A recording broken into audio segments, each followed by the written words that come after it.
Hello everyone, কেমন আছো তোমরা সবাই? আশা করছি তোমরা সবাই ভালো আছো। আমি অজয় রায়, থার্ড ইয়ার এমবিবিএস স্টুডেন্ট। তোমাদের সকলকে আমার ইউটিউব চ্যানেলে স্বাগত জানাই। তো বন্ধুরা, তোমরা সবাই জানো যে আমার এই ইউটিউব চ্যানেলে মেনলি আমি পশ্চিমবঙ্গে প্রাইভেট মেডিকেল কলেজে স্টেট কোটা এবং ম্যানেজমেন্ট কোটার অ্যাডমিশন রিগার্ডিং যা যা ইনফরমেশন থাকে তার সব কিছু এ টু জেড তথ্য নিয়ে আলোচনা করে থাকি।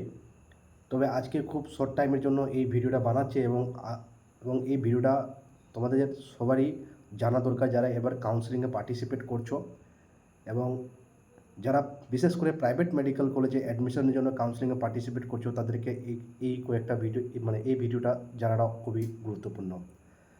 আমার মনের মধ্যে একটা কোশ্চেন ছিল যে অল ইন্ডিয়া কাউন্সেলিংয়ে যেটা আমরা দেখতে পেয়েছিলাম যে ফ্রিজ বা ফ্লট বলে কিছু একটা টার্মিনোলজি ছিল এবং সেখানে ফিজিক্যাল ডকুমেন্ট ভেরিফিকেশনের কোনো একটা প্রসেস ছিল না।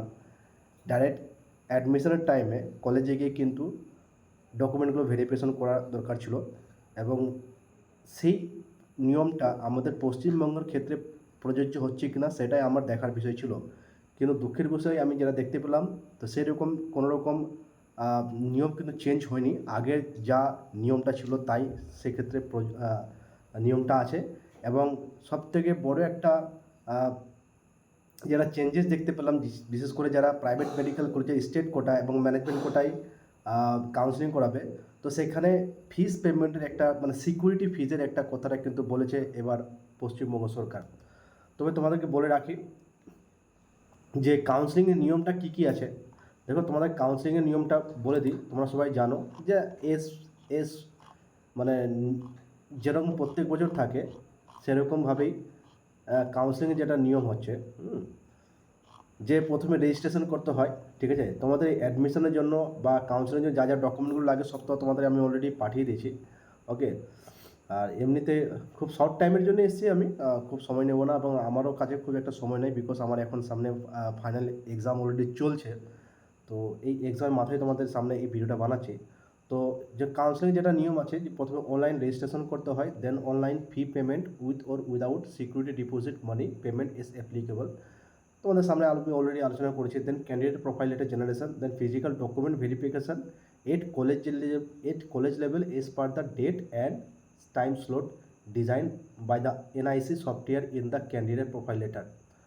ওকে, and category candidate is mention detail page number, sorry NRI category যেটা আছে সেই এনআরআই ক্যাটাগরি কিন্তু অন্যরকম একটা বিষয়টা বলছে।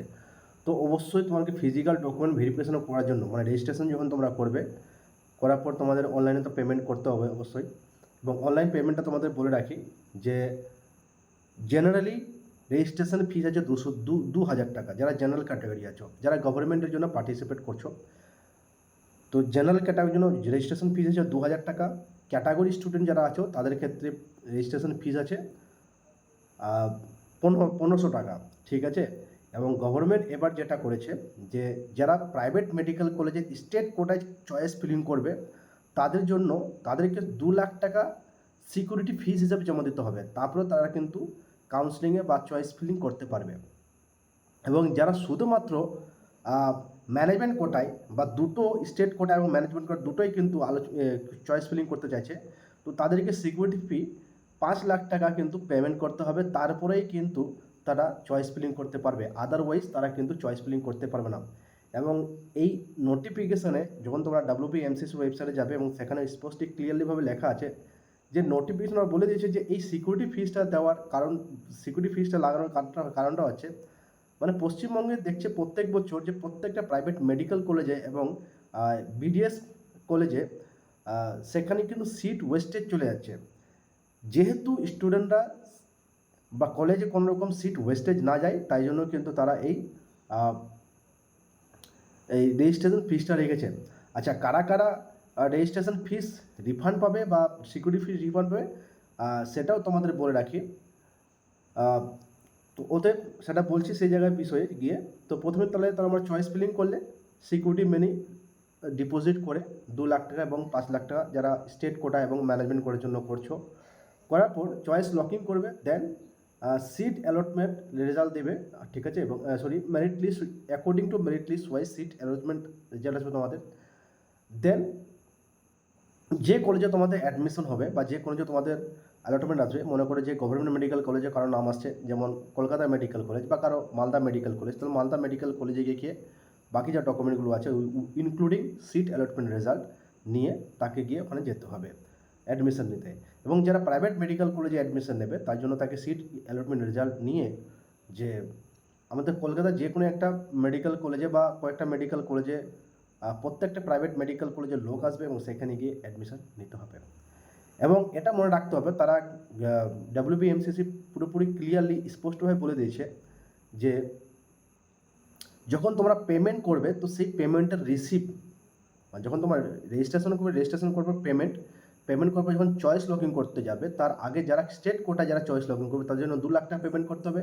যারা ম্যানেজমেন্ট কোটা অ্যাডমিশন নেবে তাদের জন্য 5 লাখ টাকা এই যে সিকিউরিটি ফিজ তাদেরকে দিতে হবে। এবং সেই পেমেন্ট করে নেওয়ার পর সেটা প্রিন্ট আউট করে নেবে এবং সেই প্রিন্ট আউট করার পর তোমাদের ডকুমেন্ট ভেরিফিকেশনের জন্য তোমাদের যে কোনো একটা কলেজে দেখা হবে এবং সেই জায়গায় গিয়ে ডকুমেন্টটা ভেরিফিকেশন করতে হবে এবং কত টাকা পেমেন্ট করেছে সেটা কিন্তু তোমাদের দেখাতে হবে। ঠিক আছে, এটা কিন্তু খুবই ইম্পর্টেন্ট, এটা কিন্তু মিস করলে চলবে না। আচ্ছা, কারা সেই 2 লাখ টাকা বা 5 লাখ টাকা পাবে এটা মনে রাখতে হবে।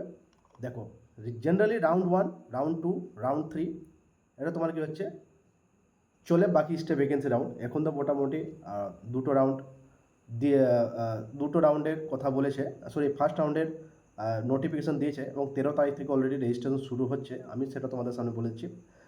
তো যেসব স্টুডেন্টরা দেখো অলরেডি কিন্তু চয়েস ফিলিং করার জন্য তোমাদেরকে 2 লাখ টাকা অথবা 5 লাখ টাকা তো পেমেন্ট করতে হচ্ছেই। এই কাউন্সিলিং প্রক্রিয়া চলাকালীন যদি কারো কোনোরকমভাবে সিট অ্যালটমেন্ট না আসে তাহলে কিন্তু তারা এই 2 লাখ টাকা বা 5 লাখ টাকা পরিবর্তে গেলে রিফান্ড পাবে।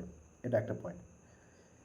এই কাউন্সিলিং প্রক্রিয়া চলাকালীন first round, second round, third round বা first round as a non reporting candidate হিসাবে যারা থাকবে তারা কিন্তু এই সিকিউরিটি মানি টাকাটা কিন্তু রিফান্ড পাবে। নেক্সট, যেসব স্টুডেন্টরা সিট সারেন্ডার করে দেবে তারাও কিন্তু এই সিকিউরিটি মানিটা কিন্তু রিফান্ড পাবে। তো অতএব যারা এবার কাউন্সিলিংয়ে পার্টিসিপেট করছো তারা কিন্তু অবশ্যই ভালো করে ব্যাপারটা জেনে নাও এবং সিকিউরিটি মানির একটা বিষয়টা আছে এবং এটাকে জেনে নাও। আরেকটা বিষয় বলে দিচ্ছি তোমাদেরকে, যে বলে দিলাম যে এরা বলছে যদি তোমাদের সিট অ্যালটমেন্ট হয়ে যাওয়ার পর যখন তোমরা অ্যাডমিশন নেবে এবং তোমাদের যদি কোনো রকমভাবে ফেক ডকুমেন্ট ধরা পড়ে এবং সেই ফেক ডকুমেন্ট ধরাকালীন তুমি যদি সেখানে যদি অ্যাডমিশন না নাও বা অ্যাডমিশন নিতে না পারো তাহলে তোমার উপর একটা কিন্তু এফআইআর হবে এবং তার সাথে সাথে তুমি যে সিকিউরিটি মানিটা দিয়েছিলে সেই সিকিউরিটি মানিটা কিন্তু রিফান্ড পাবে না। তো অতএব এটা কিন্তু মাথায় অবশ্যই রাখবে। আর বাকি যদি বেশি সমস্যা হলে WBMCCর ওয়েবসাইটে গিয়ে যে টোল ফ্রি নম্বর আছে সেই টোল ফ্রি নম্বরে ফোন করো, তোমার যা যা কোশ্চেন আছে সেটাতে কিন্তু কথা বলবে, ঠিক আছে, কোশ্চেনগুলো করবে। আচ্ছা, ডেট যেটা পাবলিশ করেছি কাউন্সিলিংয়ের, রেজিস্ট্রেশনের ফিজ আছে, রেজিস্ট্রেশনের ডেট আছে 13 তারিখ থেকে 16 তারিখ অবধি, ঠিক আছে, এই মাসে। অনলাইন ফি পেমেন্ট আছে 13 তারিখ থেকে 16 তারিখ অবধি, ঠিক আছে। দেন 14 থেকে 14, 17, 18 এই 3 দিন কিন্তু তোমাদের চলবে ডকুমেন্ট ভেরিফিকেশান প্রসেসটা চলবে, ঠিক আছে। এবং ফি পেমেন্টের বিষয় কিন্তু আমি অলরেডি বলে দিয়েছি। দেন পাবলিকেশন লিস্ট আছে 19 তারিখে, চয়েস ফিলিং লিস্ট আছে তোমার গিয়ে 19/8/2026। এখানে কিন্তু এরা একটা কথা বলেছে, কোনো স্টুডেন্ট 2000 টাকা পেমেন্ট করার পর সে সিকিউরিটি ডিপোজিট দিল না, সে কি ডকুমেন্ট ভেরিফিকেশন করাতে যেতে পারবে? হ্যাঁ, এখানে কিন্তু সে কিন্তু ডকুমেন্ট ভেরিফিকেশন করাতে পারবে, এজ এ গভর্নমেন্টের জন্য সে করতে পারে। বা 2000 টাকা সিকিউরিটি 2000 টাকা রেজিস্ট্রেশন ফিস দিয়ে তারা কিন্তু ডকুমেন্ট ভেরিফিকেশন করাতে যেতে পারবে।